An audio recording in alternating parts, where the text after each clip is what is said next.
بسم اللہ الرحمن الرحیم۔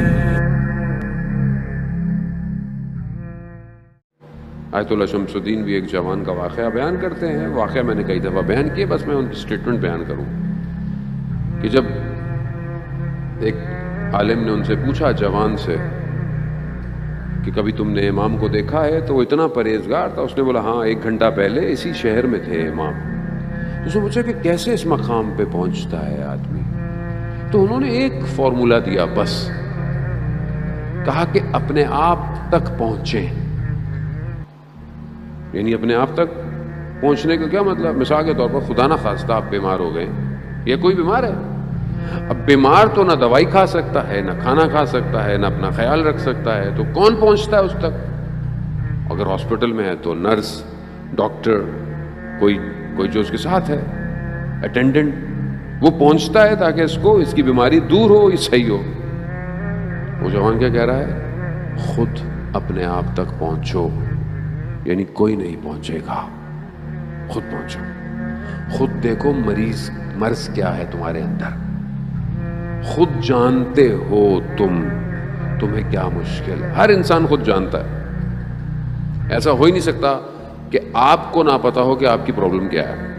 آپ کو پتا ہے آپ کی پرابلم کیا ہے، میں جانتا ہوں میری مشکل کیا ہے، میں جانتا ہوں کہ میں جب بھی پرواز کرنے کی کوشش کرتا ہوں میں گر جاتا ہوں۔ کیوں گر رہا ہوں میں بار بار اس کا مطلب میں ایک ہی جگہ گر رہا ہوں، تو میں کیوں نہیں اس کو صحیح کرتا؟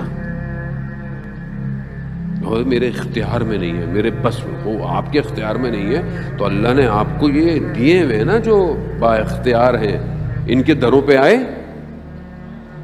ان کے دروں پہ آئے نا۔ زیارت جامع کبیرہ میں ہم پڑھتے ہیں کہ ہماری بازگشت، ہمارا پلٹنا، امام کہتے ہیں کہ تمہاری بازگشت، تمہارا پلٹنا ہماری طرف ہے، تم نے ہماری طرف ہی آنا ہے۔ خوب جب آنا ہی ہے تو خوب انہی کے دروازے پر آؤ، یہی بچائیں گے، کون بچائے گا؟ کوئی اور نہیں بچائے گا۔ عزیزان محترم، خوب انہی کے دروازے پر آیا، ہر شخص ان کے دروازے پر آیا، مشکل میں آیا، ہر طریقے سے آیا۔ اللہ آغا انصاریان بہت بڑے عالم دین ہیں، کووڈ کی وجہ سے وہ بھی بہرحال اس سال مجالس نہیں پڑھ پا رہے ہیں، اللہ تعالیٰ ان کو شفاء کاملہ عطا فرمائے۔ وہ حرم امام رضا میں مجلس پڑھ رہے تھے، خادم کا ایک واقعہ بیان کیا انہوں نے۔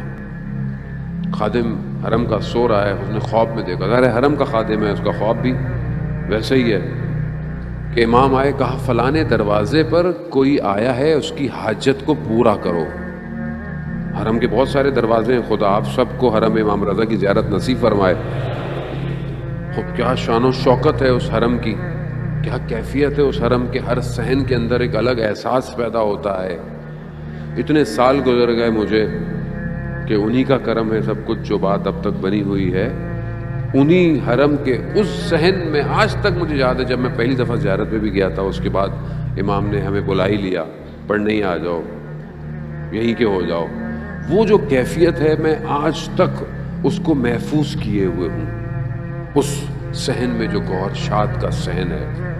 اور آپ یقین کریں، میری پوری کوشش ہوتی ہے کہ چاہے میں 1 دن جاؤں، 2 دن جاؤں۔ ابھی بھی مولا نے مجھے اپنی ولادت پہ بلایا، وہاں پہ جشن پڑھنے کے لیے بھی، شب میں سحر میں جب میں وہاں جاتا ہوں، اتنی عنایت ہے، اتنا کرم ہے، اتنا کرم ہے، میں آپ کو الفاظ میں بیان نہیں کر سکتا۔ امام ایسی وادی میں لے جاتا ہے آپ کو کہ یہ اس حدیث کا مصداق ہے کہ خدا نے ہمارے ذریعے سے اپنے آپ کو پہچنوایا ہے۔ وہاں جاتے ہی مطلب توحید لبریز ہونا شروع ہو جاتی ہے۔ اب خادم گیا، دروازے پہ گیا، جا کے دیکھا تو کوئی شخص نظر نہیں آیا۔ جب دیکھا تو ایک کتا ہے، کتے نے جیسے خادم کو دیکھا تو مشہد کی گلیوں میں چلنا شروع ہو گیا۔ جاتے جاتے دیکھا ایک جگہ سڑک کنارے جو پانی بہ رہا ہوتا ہے، اس کے اوپر جالی لگی ہوئی ہے، نالا جو ہوتا ہے صاف پانی گزرنے کا۔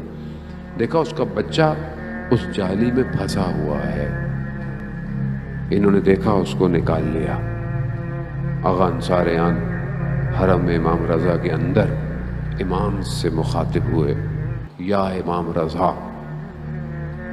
ہم جانور سے کم تو نہیں مولا، آپ کی بارگاہ میں آئے ہوئے ہیں، کوئی نہیں بچائے گا ان کے علاوہ۔ عزیزان محترم، یہ جو مشکل ہے نا، صرف متصل ہونے کی دیر ہے، بس توسل کر۔